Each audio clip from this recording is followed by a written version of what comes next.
Arctic Star Exploration, operated by a team of proven mine finders, is focused on diamonds in Finland and the Northwest Territories of Canada. A work program is planned for our Finland property that contains diamond-bearing kimberlite. Arctic Star trades on the TSX Venture Exchange, symbol ADD, and the Frankfurt Exchange, symbol 82A1. Please visit our website at arcticstar.ca or call us at 604-689-1799. Welcome to the Goddard Report. Comments made on the Goddard Report and TalkDigitalNetwork.com are an expression of opinion only. Here is Jim Goddard. My guest is investigative reporter Bob Mackin. He's won loads of awards, and you can check out his publication, TheBreaker.news, on the website, TheBreaker.ca. Best of the season, Bob. Same with you. Bob, why do you believe the BC NDP/Green government decided to go ahead with the controversial Site C hydro dam in northeastern BC? Well, Horgan chose the union lobbyists over the environmental lobbyists. That's essentially what happened.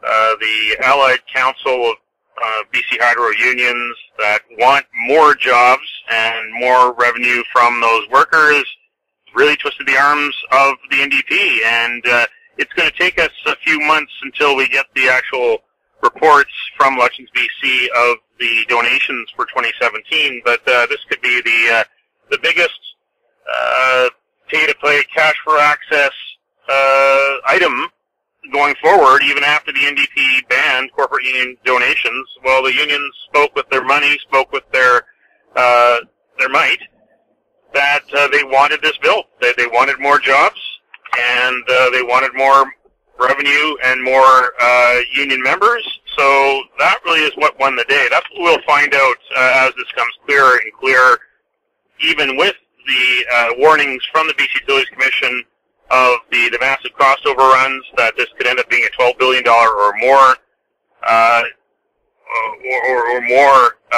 project. This is also a situation where we don't know, and this is the NDP's biggest sin along the way. There's a lot of people that are unhappy with it going forward. There's a lot of people that are happy with it going forward. But the biggest sin that the NDP has committed here is not fulfilling an election promise that they made to be more transparent. They used the tagline, Better BC. That was their slogan during the election. They were going to be better than the Liberals in all ways, including more transparent. They're going to reform the FOI system. They were going to make it easier and faster for people to find out what government is doing with their money. And they have not done that. I've seen no noticeable change at all in BC Hydro under the NDP. It is still exceedingly difficult to find out how much this dam is actually costing us and who is getting the contracts and why and how much those contracts are costing. I've asked for so many different things about Site C that the NDP under John Horgan and his Energy Minister Michelle Mungal just have not delivered on those promises to be more transparent, more accountable with the money that BC Hydro ratepayers give them, as well as BC Hydro British Columbia taxpayers give them. So that going forward, I think, is going to be the biggest problem, because when you have a project that's this size, that's now $10.7 billion, there is a great likelihood, especially with this amount of secrecy, of corruption and cronyism and fraud, that the dam may have serious problems getting built, and it may cost a lot more, and we may not know where that money is going, and some people with ill intent might be getting involved and getting some of those contracts, and I think that that's the biggest problem here, that the fact that they went ahead with this and they talked about enhanced oversight. Well, I'm one of the journalists in BC who's been trying to give independent oversight to this project, and the BC Liberals and then the NDP after them have not responded kindly to the enhanced oversight that journalists offer. They've not done the right thing and been proactive about disclosing information. BC Hydro does disclose some information, but only information that it really, really wants to disclose. The information that the public wants to have and needs to have people like me to try to extract from BC Hydro, it's exceedingly difficult. I'm not going to give up, and I'm going to keep on pointing at the NDP as not fulfilling that election promise. If they really wanted to have enhanced oversight of BC Hydro, of Site C, they'd open the files to people like me. Is one of the bars to investigative journalism the high cost of freedom of information requests? Well, freedom of information in British Columbia costs nothing to apply for, and that's the way it should be. Federally, it costs about $5. It is $5 to make that application, but provincially, no. And in fact, the department that handles freedom of information and privacy requests, they spend about $20 million a year in central government. But we also have a department called Government Communications and Public Engagement. They spend about $36 million a year. They're the ones that put out news releases. They're the ones that put out information the government that makes the government look good. Freedom of information tells us when government is doing wrong, and freedom of information is an anti-corruption accountability mechanism that is a good investment. In fact, the government shouldn't be spending $20 million on processing FOI requests. The government should be changing the culture and figure out every step of the way to figure out what can they do to save money by just proactively publishing the information.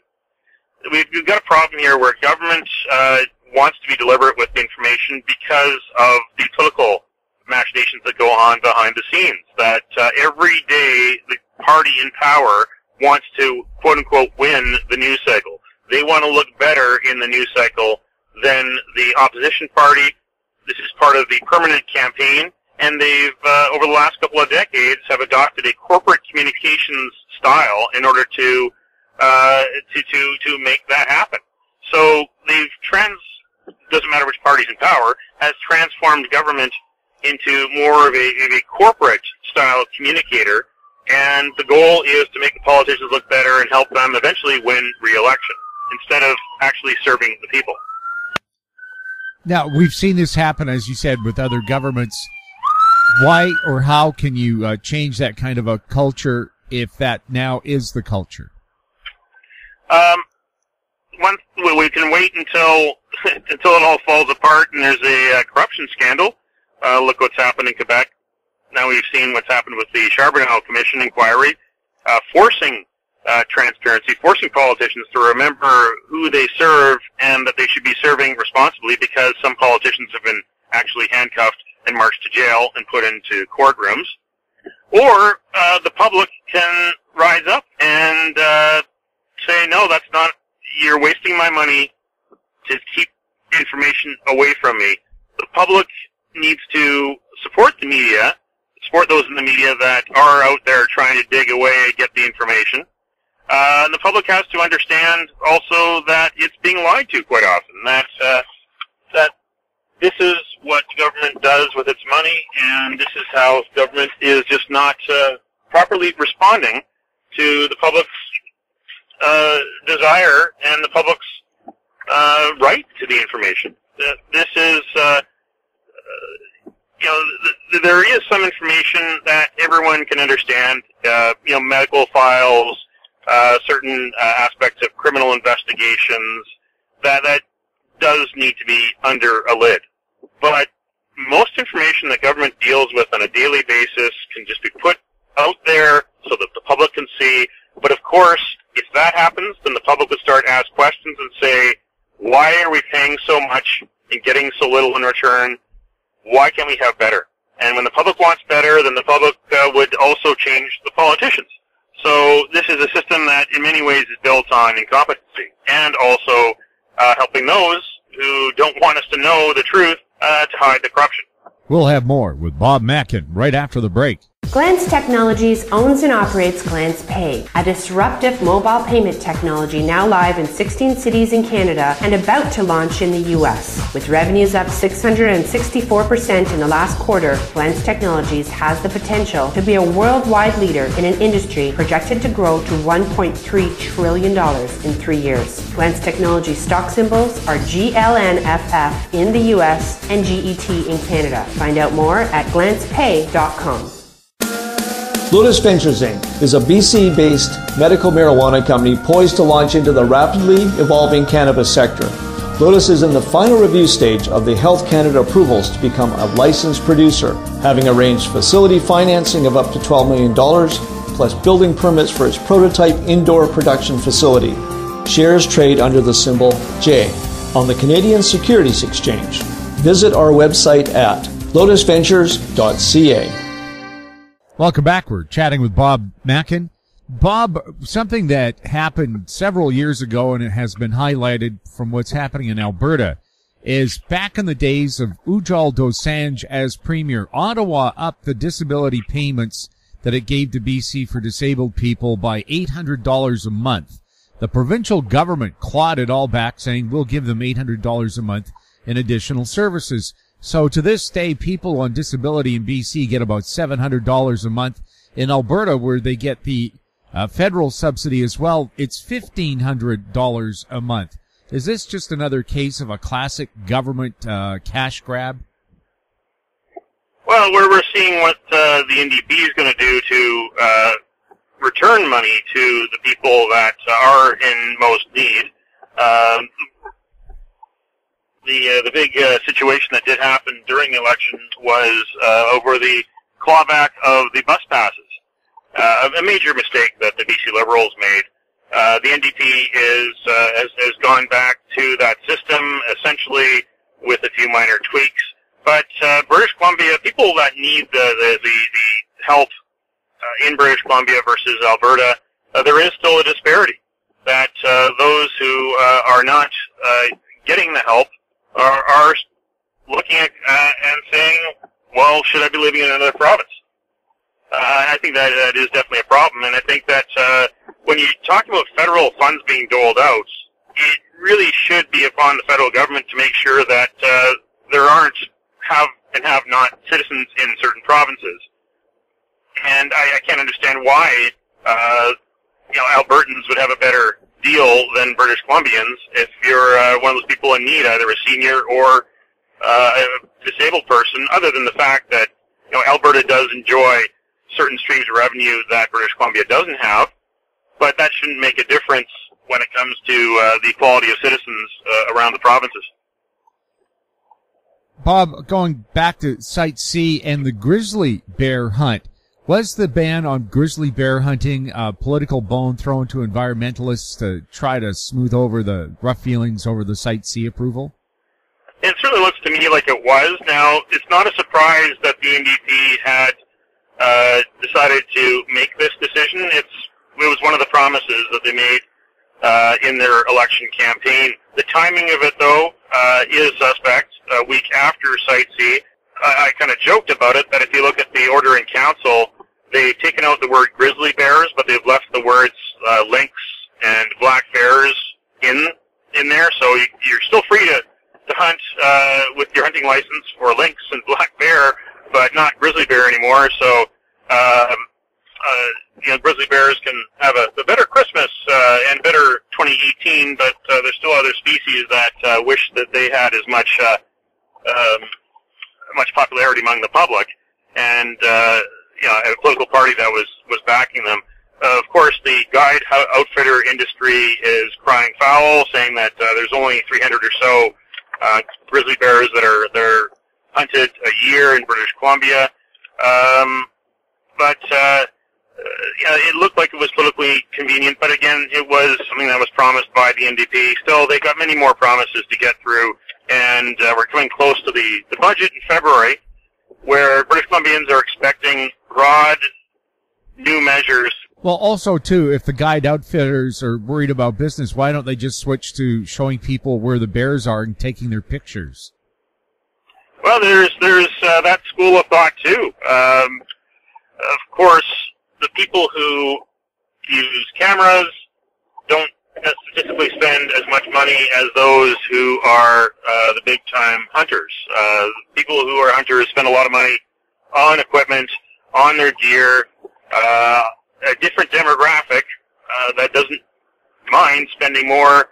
Those who shoot with cameras, they spend a little bit less, but there might be more of them. So it's a matter of economies of scale and changing the business plan. If that's what's going to happen, that the government is not going to allow a hunting of a species, maybe those who are smart and innovative in that industry will look at their business plans and say, well, how can I adapt to this new reality and still make some money?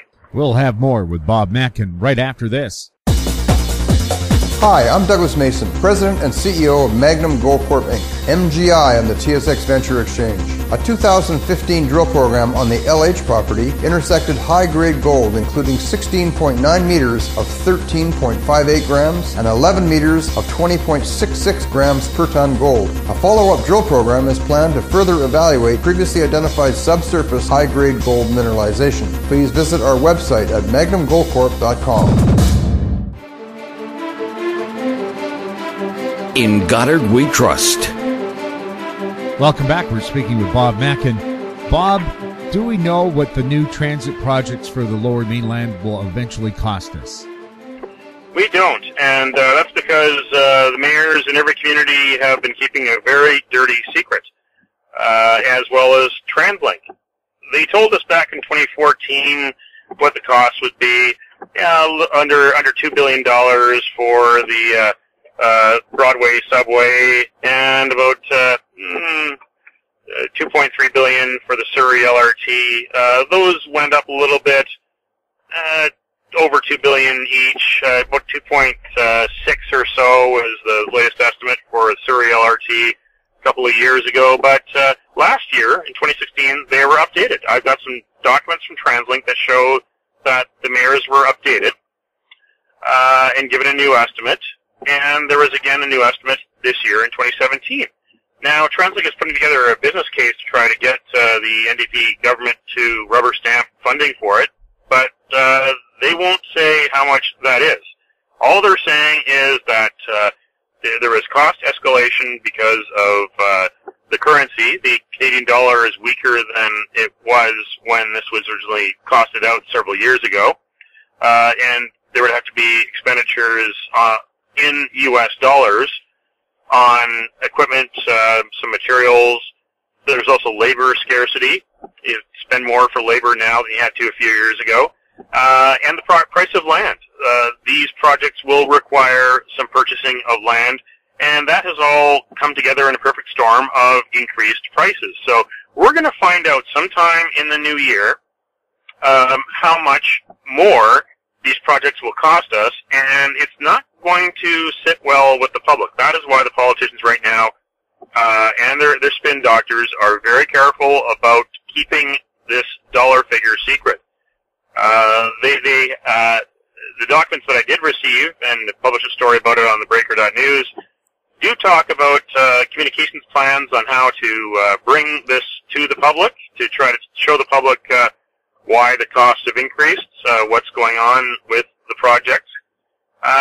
Yet, their first order of business is they got to get the NDP government on board with this, and you've got to wonder if the NDP might take a second look at it. Certainly, the mayors, now that Derek Corrigan is the head of the Mayor's Council, might have a pause for thought, because until now they've been led by Gregor Robertson, Mayor of Vancouver, and Linda Hepner, Mayor of Surrey, who are both the mayors who want to benefit from these Mackin projects. And some other mayors around the Lower Mainland are looking at it and saying, well, the money's not flowing yet, and they're getting kind of jealous. They don't want all the money to go to all the money to go to Vancouver and all the money to go to Surrey. Because, as we've seen in the history of transit mega projects in Vancouver, they are not built overnight. They are built after decades of arguing over funding formulas. So, that going into 2018 is something to keep an eye out for. I hope maybe there's someone out there in the listening audience who might have access to those numbers and want to slip them into a brown paper envelope for me, but the best I've been able to do so far is get a lot of redacted documents from TransLink that do confirm, though, in words, that the numbers have increased, but they just don't want to show us those numbers. Don't they always use the excuse it's for competitive purposes, or there's proprietary things that are covered so we can't tell you? Well, there's nothing holding them back from showing us the lump sum estimate figure. Nothing at all. They could make that case to show, to hide from us the line-by-line estimates. I can understand that, absolutely. But the lump sum figures for these mega projects, there's nothing holding them back. Nothing at all. Bob, we know SkyTrain is very, very expensive to put in. Have they put much thought again into alternatives like in Brazil where they use elevated busways, where buses are essentially the train cars? They're very efficient, and they don't get stuck in traffic. Yeah, they have done reports, and they do everything they can to try to justify the systems that they want. It seems like they engineer these reports for the objective that they wanted before they did the report. I don't think that they've put enough effort into looking at bus rapid transit. I experienced bus rapid transit when I was in Brazil for the Rio 2016 Olympics and took it almost every day. And very fast and efficient. And it's much cheaper than building an elevated SkyTrain line. There were some elevated sections in the Baja de Jujuy area of Rio, but a lot of it was actually at grade, going down the center of some very wide boulevards.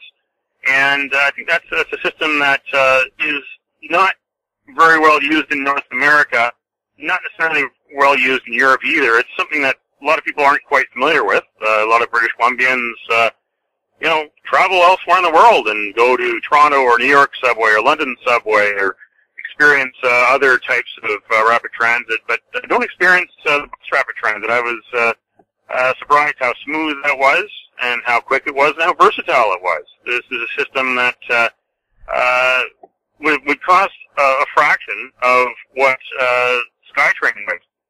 And I think it's something that should be looked at for Surrey. And again, for Vancouver, they should look twice at the tram system, because digging a hole to Arbutus just won't be good enough. Well, I've talked to the merchants along Broadway who saw what happened to the poor merchants on Cambie when they dug up the Canada line. They don't want the same economic disaster, and they would love to see an at-level transit service. That's right. Although the politicians might have some different ideas, along with the real estate tycoons. I think they're married to this idea of digging a subway so that they can build towers above. A manageable, sustainable thoroughfare would be an at-grade system with mid-rises, but Vision Vancouver and Mayor Gregor High-Rise Robertson wants to put more towers there, wants to build into the sky and build a transit system underneath the ground. That's the problem there, is that the politicians aren't giving it to the experts and looking at the best long-term future. They're looking at the short-term future, looking at how they can benefit those who have helped keep them in power. And also why this obsession with a subway. SkyTrain is called SkyTrain for a reason. It's elevated. Why not put it down 16th instead of Broadway? The 16th would be an interesting one, although there's a lot more residential there. That's a bit of a problem. I don't think that would be politically saleable at this point. And what about the political future of Vancouver Mayor Gregor Robertson? Well, I think he's looking for an exit in one way or another, because the public discourse about his sudden conversion into being a housing advocate is one that's being greeted with a lot of cynicism, a lot of skepticism. This is a mayor who came to power in 2008 with the Vision Vancouver platform that at the very top of the list of promises was to make Vancouver more affordable for living in, and also to rid the city of homelessness. And here we are 9 years later. It's one of the most expensive cities in the world, and it's a city where homelessness is easy to find, unfortunately, and the solutions are not so easy to find. He went off on a tangent and tried to save the world, to become the greenest mayor of the greenest city in the world, and went off and courted foreign investment, his many trips to various environmental conferences around the world and to China. What did that do for Vancouver to make the city work, to keep the streets cleaner, to make sure that the lights work, to make sure that the garbage is picked up on time? All the basics that people want out of a city, all the basics that people pay for a city, all the basics that Vancouverites will actually pay more for next year because of the recent tax hike. It was supposed to be a 3.9% average property tax hike, but at the last minute, at the meeting where Vision Vancouver's majority city council decided tax hike, Raymond Louie came to the meeting and tabled a sudden surprise increase. So now it's about 4.24%. And they did that increase with no consultation. They warned people ahead of time that 3.9% was the tax rate that they wanted, and they gave people a chance to come and talk. But how many more people would have come and said, no, they don't want an even bigger increase on top of that, had they been given the chance? So here you had Vision Vancouver ramming down this tax increase down the throats of Vancouverites, the same party that came to power in 2008 promising to make City Hall more open and accountable, and here they are in the last budget before next fall's election, springing a surprise tax increase. This is a sign of arrogance. This is a sign of a party that has to go. This is the same kind of behavior in Vancouver from a different part of the political spectrum as we saw exhibited on the province-wide stage by the BC Liberals. This is what happens when a party has run its course and instead of looking for savings and trying to be more efficient for taxpayers, they're looking at whatever they can do to try to pay off their political friends, including the unions that are big donors to the Vision Vancouver campaigns, trying to pay them off and hope that they'll stick with them on the way to next fall's election. And all it takes now is for the opposition forces to get their houses in order. The NPA right now is getting ready for its mayoralty nominations. They're supposed to announce them in February, and they're looking at also new candidates for city council. One of them that I think a lot of people are disappointed is not running again is George Affleck. George Affleck challenged Raymond Louie during a press scrum at City Hall on the day that surprise increase came. George Affleck interrupted Raymond Louie's press scrum and called him out on it. In fact, in that moment, it was the most vitriol from an NPA opposition member in the last 3 years, all in one moment. We have not seen that kind of opposition in that kind of forum from someone in the NPA calling Vision to task. But unfortunately, the one who did it is a city council member, a veteran council member who's deciding not to run next year. So the NPA can hope that the old maxim comes true, that parties aren't voted into power, they're voted out of power. But the NPA cannot rest on its laurels and hope the Vision just self-destructs. The NPA has to come together with a viable group of candidates under a viable mayoral candidate with a viable policy platform in order to return to power next year, because the NPA thought it had what it needed in 2014, but unfortunately for it, Vision used its fundraising might and used its spin doctors to stay in power. Well, some of the rules of the game will be changing in 2018 because there will be no more corporate union donations able to be made to candidates and parties, and there'll be a limit of $1,200 per person to donate. But there could also be the rise of political action committees, so I'll be keeping an eye on that too. But now I think the time is right for Vancouverites to be asking for change, just like British Columbians were in many parts of British Columbia in 2017, which is what led to the change of government in July. Well, the Vancouver Mayor's office certainly has secrecy down pat. I made a formal request for an interview 2 Augusts ago, and occasionally every few weeks I make that request again, and they always have another excuse about why His Worship can't find 10 to 15 minutes to talk to me. How many millions of minutes have passed since then? Well, Gregor Robertson is an incredibly weak politician when put in front of a microphone, and on the other side of the microphone is someone that has a sharp question for him.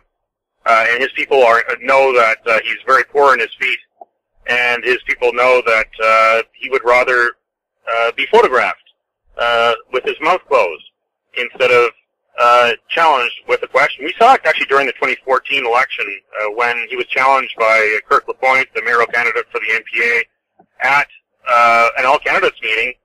You can still find it on YouTube.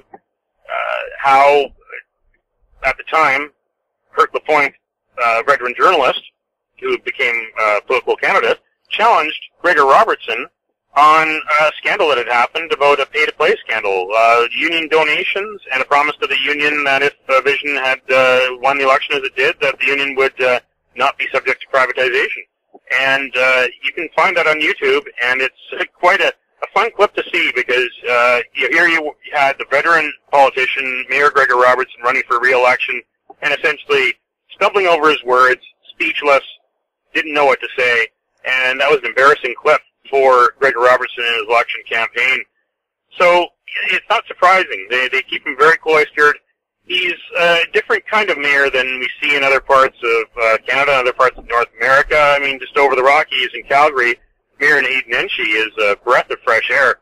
I saw him at the 2014 Grey Cup outside BC Place, glad-handing with all the Calgary Stampeders fans and also fans of other CFL teams from anywhere else in Canada who saw him and went up and shook his hand, and he had conversations with people, and the most friendly, outgoing mayor in Vancouver that day was not even the mayor of Vancouver. The mayor of Vancouver, Gregor Robertson, I don't think is very comfortable being mayor in many ways. He seems to be representing so many other interests, and he spends so much time outside of Vancouver on other interests. He seems to want to be this international globalist mayor auditioning for a seat at some kind of United Nations committee, instead of actually tending to helping solve the problems in Vancouver of Vancouverites.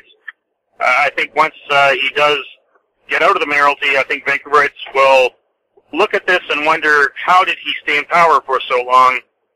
And I think it's time for maybe more of a populist mayor to come in, a back-to-the-basics mayor, who will want to fix potholes and unclog drains and make sure garbage is picked up on time and make sure that that tax rate is kept down. I think the time is right for someone with that kind of point of view, because what Vancouver has been paying for the last 8 years is someone who's wanted to be a celebrity on the world scene instead of someone who's wanted to be proud Vancouverite, helping Vancouverites through their days. Bob, thank you so much for chatting with us. Thank you. And best of the season. Best of the season, and Merry Christmas to you and your listeners, and look forward to a great 2018. My guest has been Bob Mackin, award-winning investigative reporter and publisher of thebreaker.news, his website, thebreaker.ca. You're listening to the Goddard Report. Check out our YouTube channel, Talk Digital Network. Any questions for us or our guests can be sent to info@housestreet.com. I'm Jim Goddard. Happy holidays, everybody. Comments made on the Goddard Report and TalkDigitalNetwork.com are an expression of opinion only. The Goddard Report is available online and mobile at TalkDigitalNetwork.com. The Goddard Report is a production of House Street Media Incorporated.